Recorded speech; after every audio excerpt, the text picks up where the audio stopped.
Hi, my name is Paula and today we're going to be knitting the Mondrian Sweater together.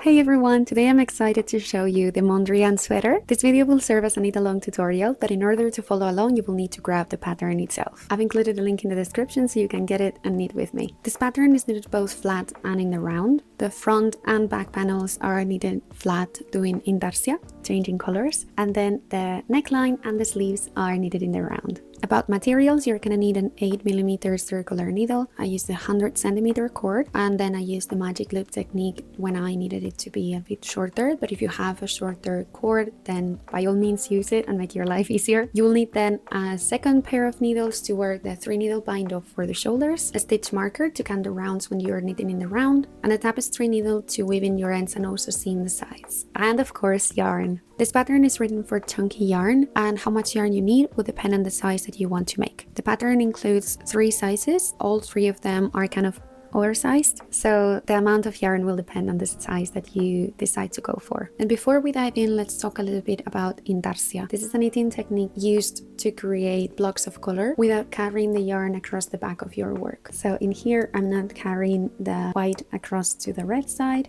or the red across on the white side. They have a separate line here that divides them, and they are joined by twisting one with another when changing the color. This twist prevents the gaps from forming, so you can see one seamless piece in the front. This whole sweater, as you can see, is made with intarsia, but we're gonna cover all that as we move along. So throughout this video I will walk you through all the techniques that you need to know to knit the Mondrian sweater, and you will also find them listed in the description so you can jump straight to any section you need anytime. About the pattern itself, it also includes a color chart to replicate this exact color combination, but you can also adjust the stripe widths or the colors as you wish, but that chart is there in case someone wants to replicate this exact same color work. Don't worry if this all feels like a lot right now. We're gonna go step by step. You will have some tips and close-ups, so you should be able to follow along easily. So grab your needles, settle in, and let's have some fun knitting the Mondrian sweater together. To start any project, you first need to get the yarn onto your needles. We'll do the long tail cast on technique, and to do that we'll need to leave enough yarn left at the beginning. Then you create a slip knot and place it on your needle. And using your thumb and index finger, wrap your yarn like this to create new stitches one by one.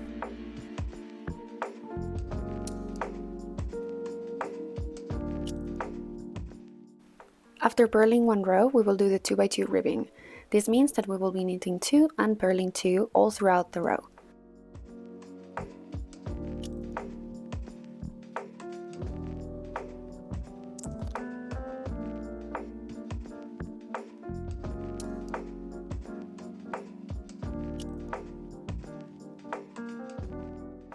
Once we're done with the ribbing pattern, we will need to introduce a new color in the beginning of the row to start the color work. So to change colors at the start of the row, you will just need to drop the old yarn and pick the new color, leaving a short tail. Start knitting the first stitch with the new yarn as usual.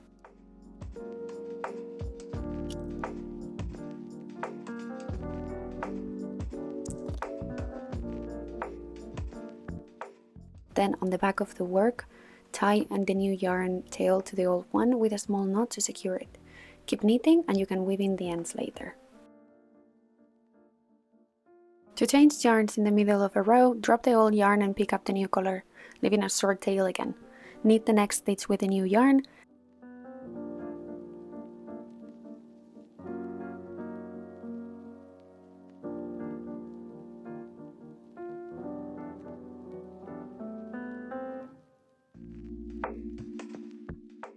On the back of the work, tie the new yarn tail to the yarn from the previous row with a small knot. Then tie it again to the working yarn on the needles. Keep knitting and you can weave in the ends later.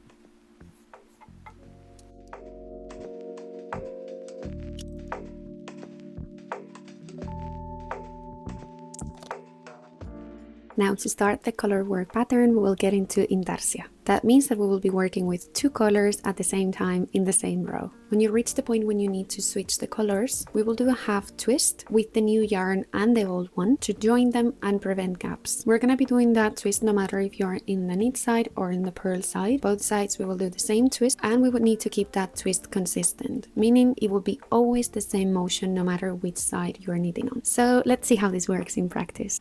On the knit side, grab the new yarn from left to right and over the old one, and then keep knitting.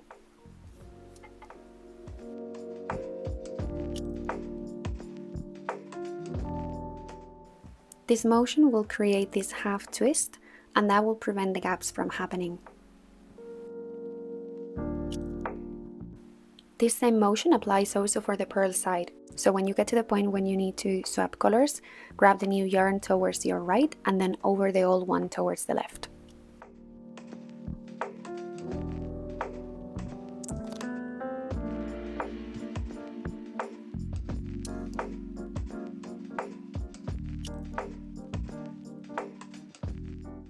To cast off the stitches for the neckline, we will need to where the opening is supposed to begin.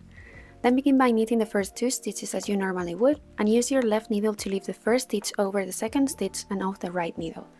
Knit another stitch and then use the left needle to lift the previous stitch again over the newly knitted stitch and off the right needle. Do this for however many stitches you need to cast off for your size. And then keep knitting the rest of the stitches on your needles following your color pattern. To leave stitches on hold, simply thread a needle with a piece of thread or yarn and just slide the current stitches you have on your needles. This way you can keep this part of the project on hold until you need to use it again.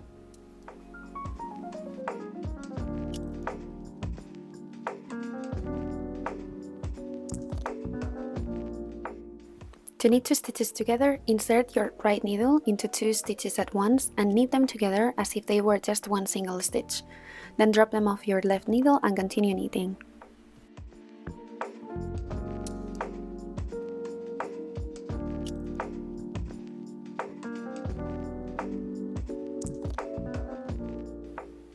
Now to do a slip knit passover, slip 1 stitch as if you're going to knit it, then knit the next stitch, and using your left hand needle pass the slipped stitch over the knit stitch.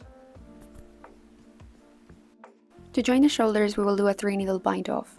Hold both panels with the purl sides outwards, pick up the stitches on hold with a second needle and line up the shoulders evenly. Hold both needles in parallel in your left hand and then with a 3rd needle insert it knitwise through the first stitch on the front needle and then the first stitch on the back needle. Knit them together as one. Work the next pair of stitches in the same way, so you have 2 stitches on your right needle and then lift the first stitch over the second and off the right needle. Continue like this across the row, always knitting 1 stitch from each needle together and binding off as you go.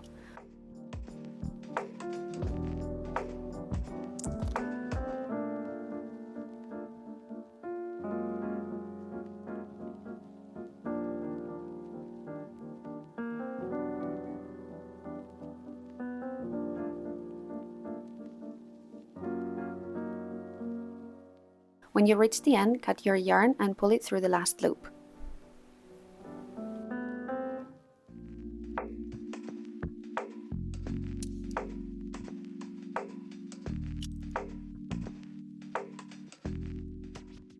Repeat the same technique for the second shoulder, and this is how it will look like in the right side. We'll now join both panels together with a vertical invisible seam. Lay both pieces flat with the right sides facing up, making sure that the rows match from bottom to top. Before we join them, measure the armhole length and place a stitch marker to indicate where to stop joining the sides, as we will be doing it bottom up. Then thread a tapestry needle with a long tail, insert the needle under the first bar between the edge stitches in one side and then under the matching bar on the other side.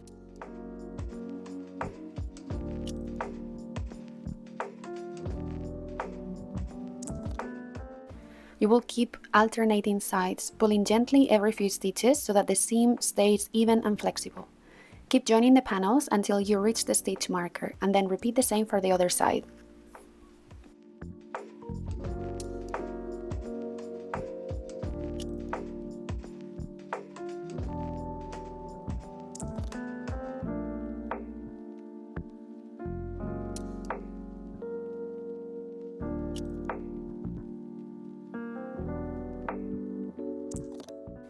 Here you can see the bars between the stitches a bit more clear. Those are the ones that we are picking up from one side and then from the other.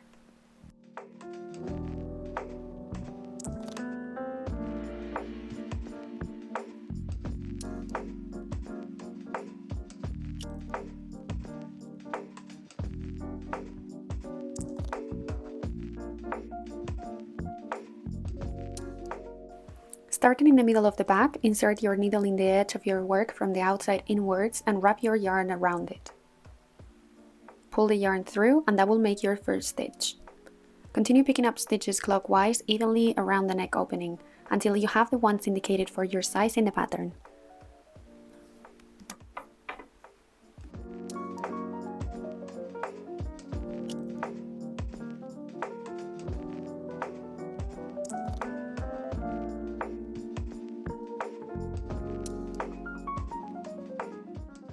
You should reach the first one you picked up again, so place a stitch marker onto your needles to indicate the beginning of the round and start working again your 2x2 rib, so knitting 2, purling 2, until the neckline measures what's indicated in the pattern for your size.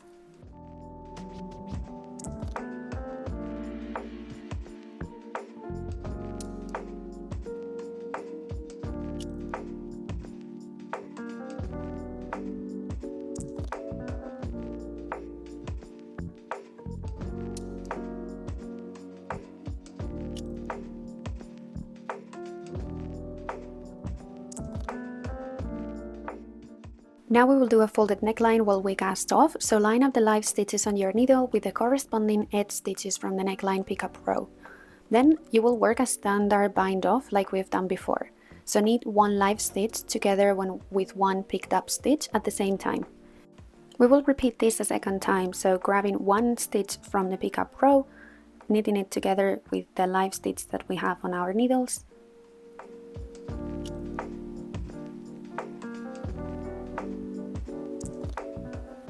And once we have both in our right side needle, we will lift the first stitch over the last one and off the needles. We will keep doing this until the end of the round, casting off as we go.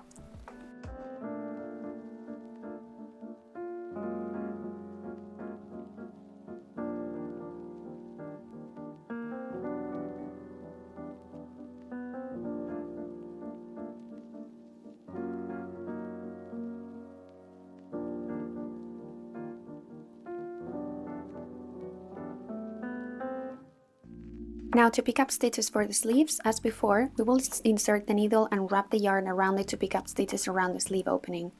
We will be working clockwise from the bottom of the armhole, spacing the stitches evenly. Once you return to the starting point, just place a stitch marker as before to begin knitting the sleeve in the rounding stockinette.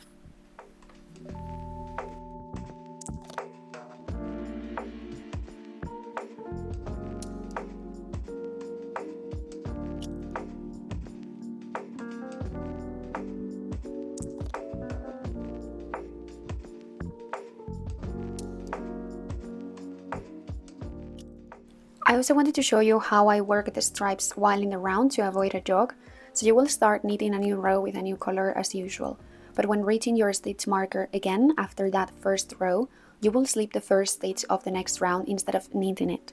This will avoid the jog as you keep knitting.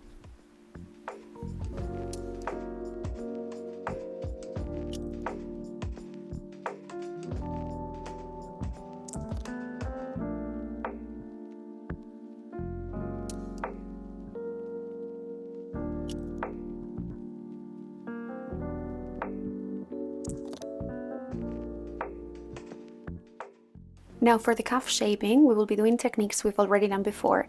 We'll start by knitting 2 together all the way around to reduce the stitches by half, and then work a 2x2 rib for the cuff. When it reaches the length indicated in the pattern or your desired one, just cast off loosely so it stays stretchy.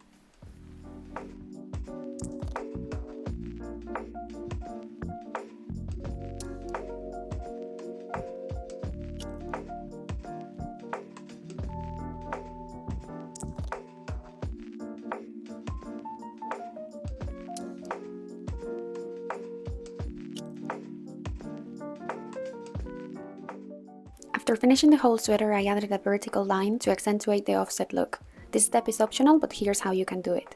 You will be joining both legs of the stitches where the colors changed. You will thread a tapestry needle with your chosen yarn and trace the stitch that you want to highlight from the back of your work. So insert the thread at the top of the V, then underneath the V shape, next to it, and back to the top of the V.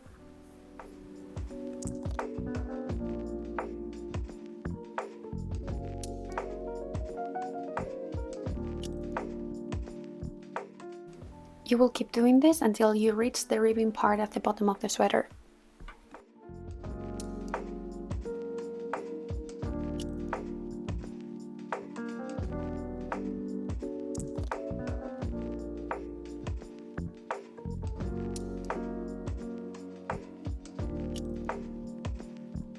Thank you so much for watching the video. If you have any questions, please leave a comment below or get in touch directly with me. Thank you so much for supporting me and my patterns. If you do this sweater, I hope you love it as much as I do, and I hope you have a lovely rest of your day. Happy knitting and see you in the next video.